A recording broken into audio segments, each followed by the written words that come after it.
Good evening, everybody. Thank you very much for joining in. This side, Rahul Madan here as the Chief Executive Officer of Trilogy Consulting LLP. And today we are going to cover a very interesting topic on in foreign exchange market, which is known as FRA stripping, which is forward rate agreement stripping.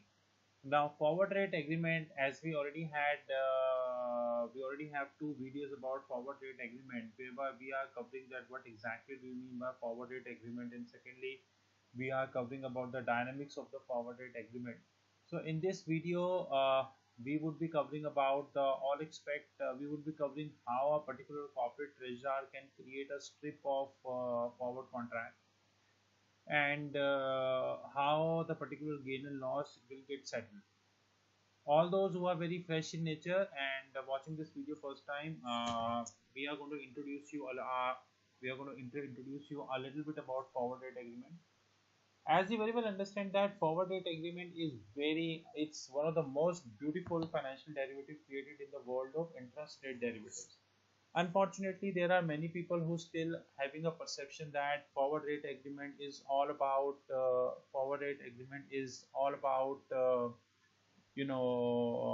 forward contracts, whereby what you do, you will forward rate agreement is all about forward contract, whereby you will settle your currency derivatives. No, forward rate agreement, it's all about interest rate derivative. Why forward rate agreement is a beautiful contract? There is a specific reason behind the same. Number one reason is that forward rate agreement is not all about that once you have an asset or a liability in the book. It is all about when you would have an asset and liability which is scheduled to come in the book. Secondly, it covers probable exposure. On the other hand, other interest rate derivatives cover the exposures which we already have in the book. Last but not the least, forward rate agreement forward rate agreements link you with the probable thought whether the interest rates would move up or move down. On the other hand, once you have a liability, then it is very difficult for you to make sure then it is very difficult for you to then you would left with only two options. Number one, you need to take a swap, or number two, you can keep it open, whether it is an external commercial borrowing or something else. But in case you understand the forward rate agreement, then you would be able to hedge that even before the liability is in the book. And this is what today's video is all about. So if you look at the video, we assume that there is a company who wanted to have a $1 million, a very small amount which we are keeping, who wanted to have a $1 million of particular exposure, particular loan in the book. Now this company wanted to take a loan for 24 months, not 2 years. There is a difference. Point is same. 24 months is 2 years. 12 months is 2 years. But here what we did, if you look carefully in the Excel file, we categorize in the form of the months 1, 2, 3, 4, 5, 6, and then so on 24.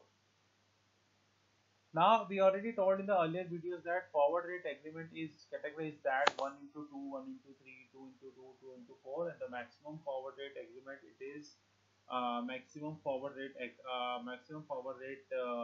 agreement is 12 into 24.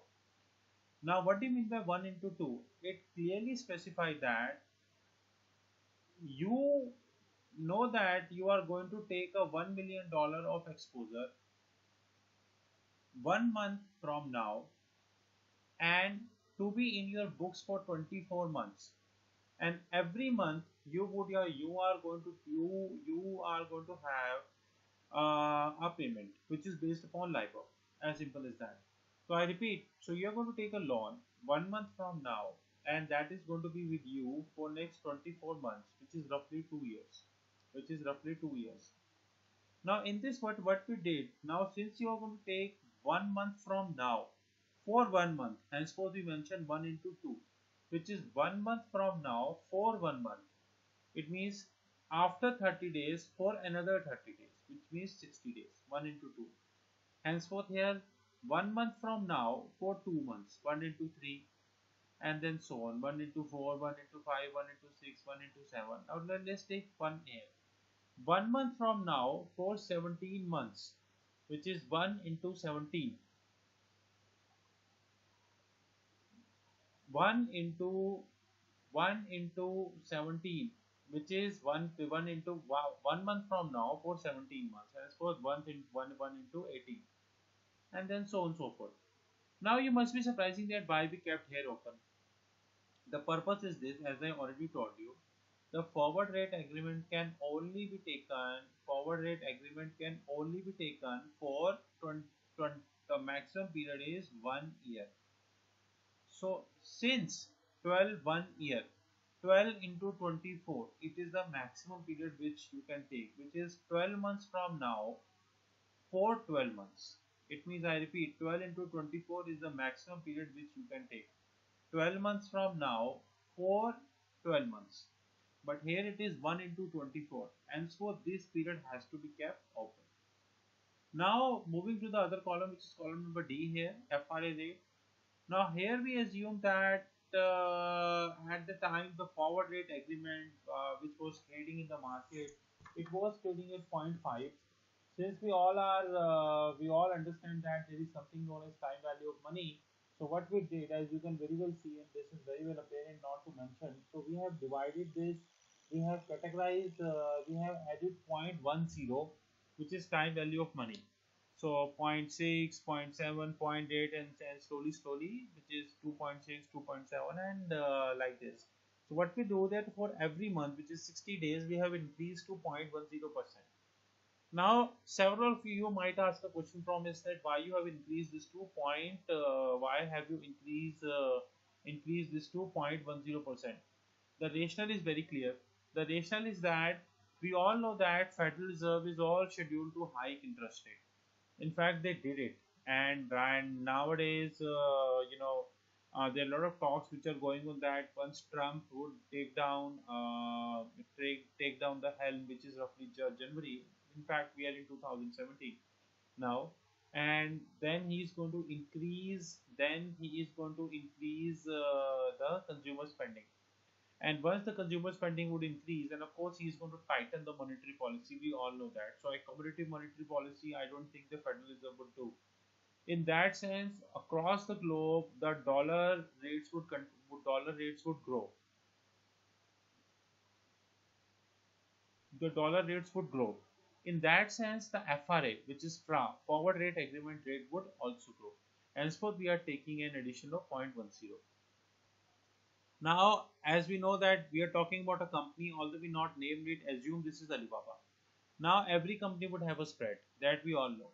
Every company would have a spread. Like even if today Apple will go to a banker and say that I want to take money, Apple would also have a spread. In that regards, we have taken a spread of 0.80 throughout. Now you can very well see we have taken a spread of 0.80 throughout.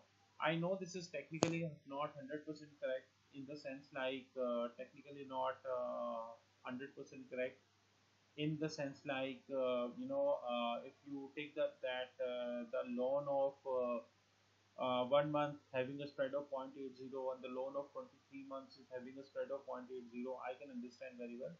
But what we did that for the sake of simplicity, we have assumed that the spread is 0.80 for throughout that. I know that once you technically go to the bankers, then you would have a different spreads.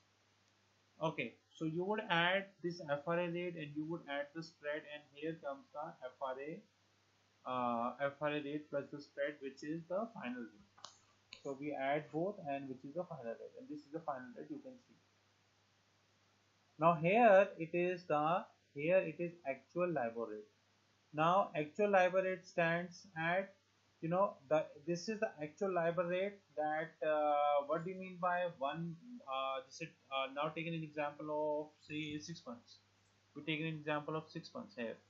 It means that you are taking a position of 6 months to be start 1 month from now. That is why we are mentioning 1 into 7 here.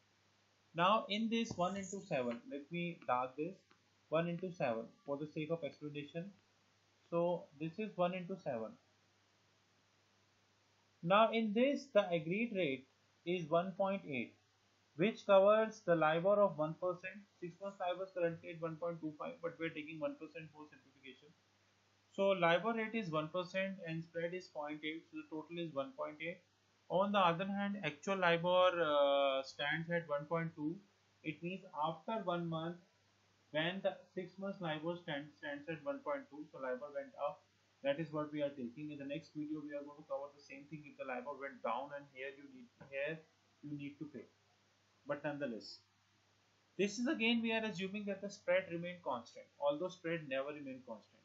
Where, because if you are taking a position today and that position is going to be executable after 1 month, 2 month time, then spread never be constant, because of course spread keep changing. So if today Apple is having a spread of say 10 pips, then I doubt that I strongly doubt that these 10 pips, then after 1 month, if Apple will go to its banker, then it would be 10 pips. It would be greater than 10 pips, to be honest. But in the sake of simplicity, we assume that the spread remains the same. So the total settlement rate, which is here, which is column number J, if we press F2, this is same. Actual LIBOR plus the spread. So the total is same. Now, since you are taking loan, so you will buy dollar. Since you buy dollar, so you will buy FRA. So you bought FRA. It means you bought FRA. Pay attention carefully. It means you bought at this 1.3. However, actually LIBOR went up at 1.4. Henceforth, you are having a gain. Had you sold, then you might have lost. Now, all those people who are from the Indian Treasury Department, if they are watching this video, they must be careful about the fact that the FRA market is very very limited here in India, and except few big name like Reliance Industries Limited and to an extent like Tata Steel and all, very less people are taking that. Henceforth, and majority of the people, those who are taking, they are always on the buyer side. They are never be on the seller side. Henceforth, you bought at 1.8, and the actual rate stands at 2.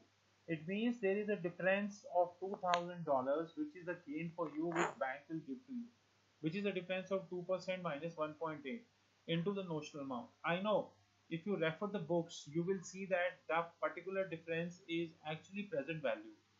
I would fully agree with this fact that that scheduled to be present values. That scheduled to be present value. However, I would like to be a little differ here. Why I not showed the present value? Only because generally in the books, what people doing that in FRA, they are taking the same rate, the reference rate. Now this is known as the FRA booking rate, and this is known as FRA reference rate.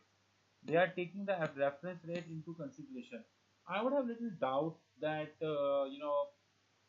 that while doing the settlement of the forward rate agreement, a bank is taking a reference rate as a way to calculate the present value. Henceforth, I would be very honest that in this video I have not shown to calculate the present value. So this was the video about forward rate agreement, and the last column, which is the settlement, this will tell you the company has gone. Now, several of you might have asked might be having a question, yeah, that why companies are using that. The purpose of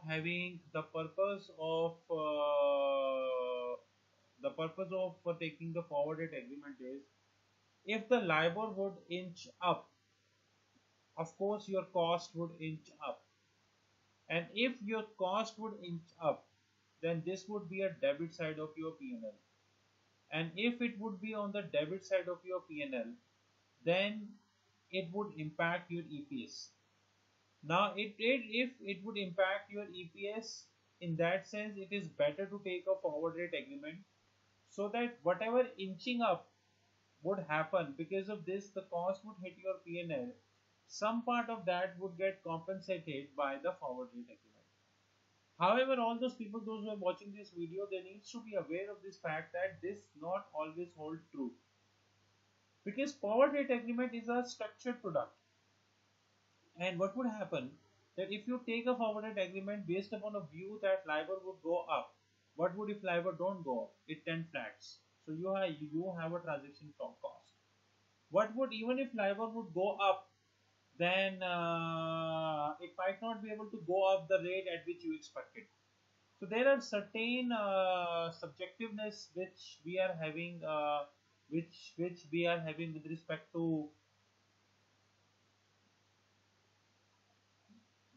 to forward rate agreement. But nonetheless, this is something we have today when it comes to the forward rate agreement. And before winding up the video, I would like to summarize the fact that forward rate agreement is one of the most beautiful concepts we ever had. And if I think that if the treasurers of India, although the India is having very limited market pertaining to forward rate agreement, if the treasurers of India are able to manage forward rate agreement in their books, then nothing like it, to be honest, nothing like it. This is one of the best concepts we ever had. With this, we would like to thank you very much for sparing your time, and we are done with the topic which is FRA stripping, because we created a strip of FRA. In the next video we are going to cover the same thing but from a different perspective, in which we are going to cover a loss in the case of the FRA. The video won't be the video won't be much lengthier because we already covered majority part here, so it would be FRA strap. It would be lost. After this, we would have a video in which we would be covering FRA strapping. So one is strip and one is strap. So we would be covering FRA strapping. We thank you very much for sparing your time. You are always welcome to connect with us at rahul.magan@treasuryconsulting.in, and our my mobile number is 9899242978. My website is www.treasuryconsulting.in. You are most welcome. We request you, in case you find this video of your use, please have a positive feedback on our YouTube channel, so that it helps us.